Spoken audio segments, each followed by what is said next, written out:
उमापति महादेव की जय। अब हम दूसरे खंड का चौथा अध्याय सुनने जा रहे हैं। आप बड़े ध्यान से गौर से उसको सुने।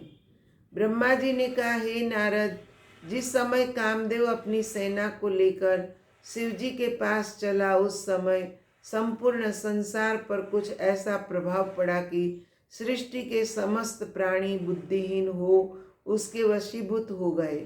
शिव जी के गणों पर भी उसका प्रभाव पड़े बिना न रहा। तब शिव जी ने यह जाना कि कामदेव उन पर विजय प्राप्त करने के निमित्त अपनी सेना को साथ लिए हुए आ रहा है, तो उनके ऊपर उसका कुछ भी प्रभाव न पड़ा। वे अपनी इंद्रियों को जीत कर अपने स्थान पर ध्यान मग्न बैठे रहे। उनके ऊपर कामदेव का कोई वश नहीं चला। तब कामदेव अत्यंत दुखी एवं चिंतित होकर वहां से लौट आया और कायरों की भांति मेरे सामने आकर पृथ्वी पर गिर पड़ा। तदुपरांत स्तुति करते हुए इस प्रकार बोला, हे पिता, मैंने अपनी सेना द्वारा संपूर्ण देवता, मुनि एवं अन्य जीवधारियों को तो वश में कर लिया, परंतु शिव जी के ऊपर मेरा कोई प्रभाव नहीं पड़ा। अब मुझे यह भय लग रहा है कि कहीं वे मेरे ऊपर क्रुद्ध न हो जाए। प्रज्वलित अग्नि के समान उनके स्वरूप का स्मरण कर मैं मन ही मन अत्यंत भयभीत हो रहा हूँ। मुझ में इतना बल नहीं है कि मैं उन्हें परास्त कर सकूं, क्योंकि इस बात की मैंने भली भांति परीक्षा कर ली है। हे नारद, कामदेव की बात सुनकर मुझे अत्यंत चिंता हुई और मेरे मुख पर उदासी के लक्षण स्पष्ट हो गए। उस समय मैंने शोकाकुल होकर जो बहुत से श्वास छोड़े, उनसे अनेक प्रकार के गणों की उत्पत्ति हुई। वह अपने हाथों में अनेक प्रकार के शस्त्र धारण किए हुए थे। वे बड़े जोर जोर से चिल्लाते, नाचते, गाते हुए मार मार की पुकार करते थे। उनका कोलाहल संपूर्ण दिशाओं में भर गया। वे अनेक प्रकार के उपद्रव करते थे, उनकी संख्या का वर्णन नहीं किया जा सकता। हे नारद, जब उन गणों को कामदेव ने देखा तो मुझसे कहा, हे पिता, ये लोग कौन हैं और इनका नाम क्या है? मैंने उत्तर दिया, यह सब लोग मार मार शब्द का उच्चारण कर रहे हैं, अतः इनका नाम मार होगा। हे अनंग, अब तुम सेना को अपने साथ लेकर एक बार शिव जी के पास फिर जाओ और ऐसा उपाय करो जिससे शिव जी किसी स्त्री के साथ विवाह करना स्वीकार कर ले।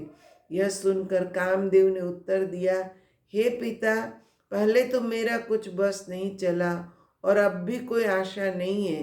फिर भी मैं एक बार पुनः आपकी आज्ञा से उनके पास जाता हूँ, परंतु आप यह निश्चय रखें कि यदि शिव जी का ध्यान भटक भी गया तो मैं जीवित कदापि नहीं बचूंगा। इतना कहकर कामदेव अपनी उस नई सेना को साथ लेकर वहां से चल दिया और उस स्थान पर जा पहुंचा जहाँ शिव जी ध्यान मग्न बैठे थे। सर्वप्रथम उसने पृथ्वी पर मस्तक रखकर शिव जी को प्रणाम किया। तदुपरांत उसकी प्रसन्नता के निमित्त अनेक प्रकार से उनकी स्तुति की। उसने प्रार्थना करते हुए कहा, हे प्रभु, मैं अपने पिता की आज्ञानुसार यह कार्य करने के लिए आया हूँ, अतः आप मेरे ऊपर कृपा बनाए रहें। इतना कहकर कामदेव ने अपने साथी बसंत को चारों ओर फैला दिया। उस समय संसार के किसी प्राणी का धैर्य स्थिर न रह सका, परंतु इतने पर भी शिव जी का ध्यान विचलित न हुआ। कामदेव का उस समय भी यह बड़ा सौभाग्य रहा कि शिव जी ने उसे निरभिमान अनुमान कर भस्म नहीं कर दिया। तत्पश्चात कामदेव लज्जित होकर पुनः लौटे मेरे पास और आए बोले, हे पिता, शिव जी पर मेरा इस बार भी कोई वश नहीं चला। यदि आप चाहते हैं कि शिव जी विवाह अवश्य करें तो किसी अन्य उपाय का आश्रय लीजिए। इतना कहकर कामदेव अपने घर को चला गया। उस समय मुझे अत्यंत निराशा तथा चिंता हुई। जब कोई उपाय न सूझा तो मैंने विष्णु जी का ध्यान किया और बहुत प्रकार से उनकी स्तुति की। यहीं पर चौथा अध्याय पूर्ण होता है और पांचवा अध्याय दूसरे खंड का हम कल सुनेंगे। अस्तु। ओम नमः शिवाय।